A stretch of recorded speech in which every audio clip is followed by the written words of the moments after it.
Just picked up these dual drive hex bit sets from Mayhew Tools. Let's open them up and take a look. Hey, what's up YouTube? Dan the Fix-It Man. Got another quick video here for you. This company, Mayhew Tools, just sent me their dual drive hex bit sets in standard and metric.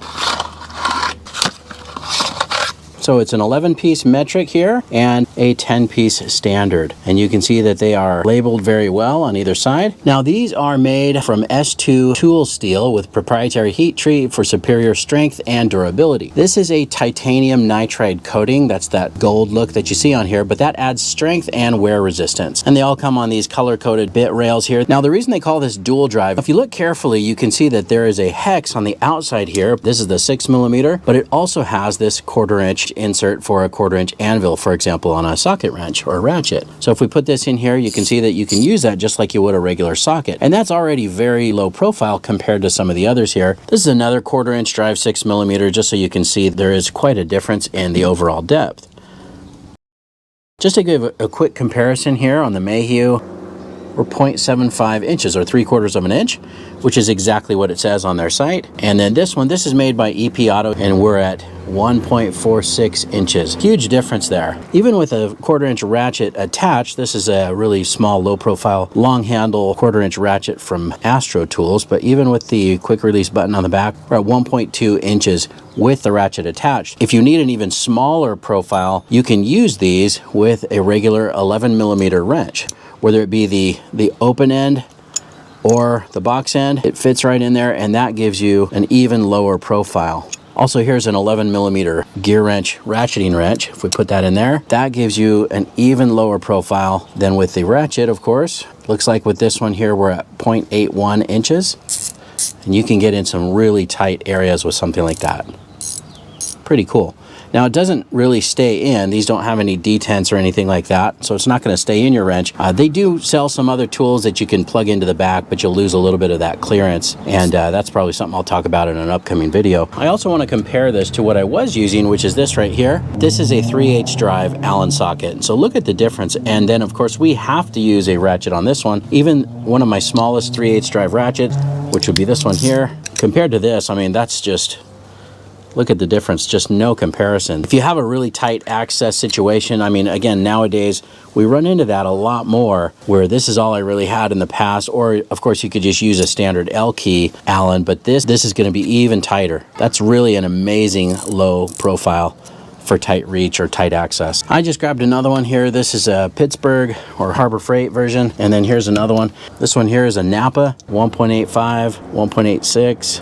And I guess the Pittsburgh was the longest at 1.96. But this is all that I had to choose from when working on a car. Now, if those were too long by the time you put a ratchet on any of these, those are still going to be a lot longer than even just a little L Allen key here. So a lot of times I would have to just grab something like this. Now this is just a regular little Allen wrench, a 6mm, but you can see that this is a much shallower reach than what I was using in the sockets. This one looks like it's 1.46 inches. So back in the day, if you did run into a job that was a really tight access, I mean, what I would probably do is just cut this and try to use that to be able to make that work. Now I don't need to. I've got these. I mean, that right there, that's going to be your narrowest setup, 0.81 inches. Let's do this. Let's grab this one here. I believe it's a 12. Now on some of these larger ones, I think it's just the two largest, the 12 and the 13 on the metric. They don't fit in the 11mm box end, but they do fit in a 13mm. That right there.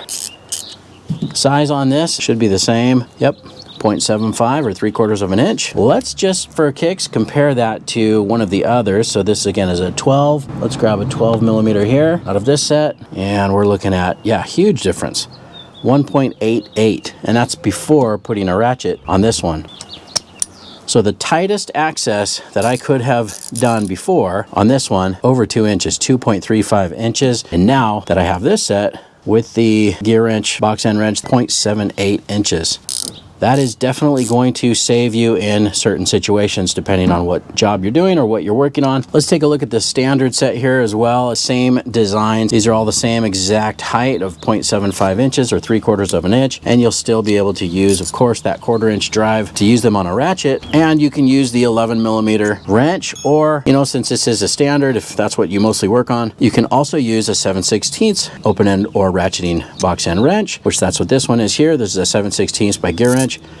That's one of the nice things about 7/16 and 11 is they're so close in size. You can almost interchange them, and in this case you can. And overall depth on that one with the wrench would be 0.82 inches. And then on the larger size here, let's jump up. Let's go to a 1/2 inch. On the 1/2 inch, yes, you can also use a 13mm, but that's the nice thing again, is 1/2 inch is so close to 13, you can also use that. Open end or ratcheting fits on that just fine. So again, your overall depth is really shallow. We're looking at, with a 1/2 inch box end ratcheting wrench, you're looking at 0.78 inches. Let's jump up and compare that to the 1/2 inch Allen in this set here. No comparison. Over 2 inches, 2.35 inches. And that's with a really low profile 3/8 drive ratchet, which is, this is a Japanese one by Tone. Pretty amazing the amount of access that you're gaining with these. I mean, look at the size, even the largest one there, the 1/2 inch. All of these are going to be the 11 or 7/16 all the way up to the largest 2. Let's double check that with this one here. I don't know if this one is the 11. So I take that back. This one is also an 11 or 7/16 on the 7/16 bit, and it only jumps to 1/2 inch or 13mm on this one. On the metric rail, it's the 2 largest, the 12 and the 13. You're going to need to use either a 13 or a 1/2 inch wrench if you're going to use them on the outside. Otherwise, they all are 1/4 inch. So you don't have to switch to 3/8 drive for the large ones. These are all going to be your 1/4 inch drive. You can use a little extension on here if needed. You can use a wobble extension if it's a really tight access where you just need to get in and don't quite have the best angle. The wobble extension will do the job. Or just use a regular 1/4 inch drive ratchet. This is a little Gear Wrench 90 tooth ratchet with the flex head. So if you've got a tight area that you're working on up and around something, it's nice to be able to have that ability as well. Or that flex head ratcheting box end wrench if you really need it to be tight. You know, whether it be a fill plug or a transmission drain plug, these are definitely going to help you. Nowadays, there's less and less space. It seems like engineers are just not leaving the clearance or the tolerance that we really need to get in there to work on these vehicles. So these can definitely be a huge time saver. Definitely will save you from having to cut some of your Allen wrenches down or even cut some of these sockets down, which I'm sure some of you may have done, but you can see sometimes the size only goes a certain distance. It doesn't go all the way down the shaft. You know, comparing again to this is just a really cheap set. I think this is the cheap Craftsman version, I think. But look how corroded and rusty this one is. I just haven't used it very much, I guess. But yeah, these are the Craftsman Evolve. It's all corroded and rusty. 1/4 inch right here.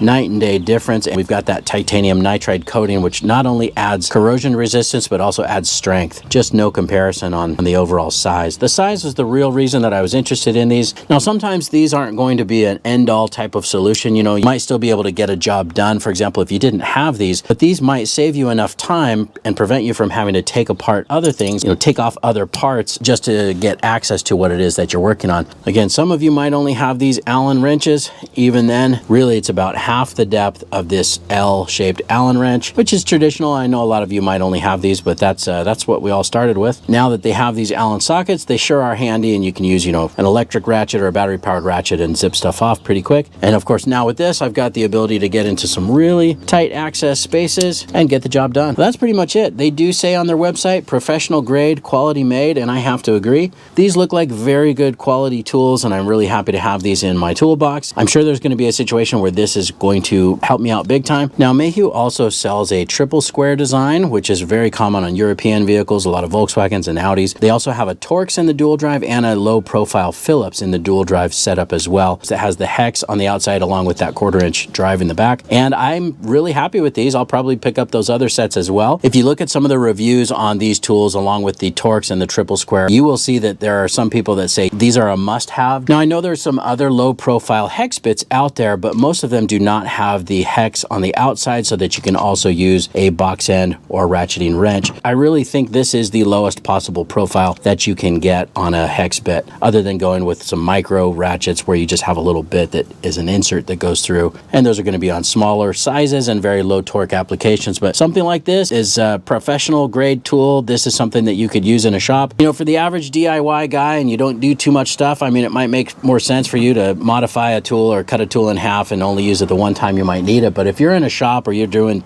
you know, piece rate, this is definitely something that you'll want to have and can save you a lot of time. Now, these may not be a tool that I'm going to use every day, every week, or even every month, but I've read enough reviews online talking about these where people have said without this, it would have taken them 2, 3, 4 extra hours of work just in order to get to whatever fastener they were trying to undo with these. And they said these are just a huge lifesaver, time saver, and or some jobs are probably not possible really without something low profile like this. So I'm glad I got them. I do want to say thanks to Mayhew for sending these to me in exchange for this quick little review. I hope you guys like this video. Please give it a thumbs up and subscribe if you don't mind. That does help me out. I'll get a link in the description where you can pick up these exact same dual drive bit sets as well. Thanks so much for watching and good luck.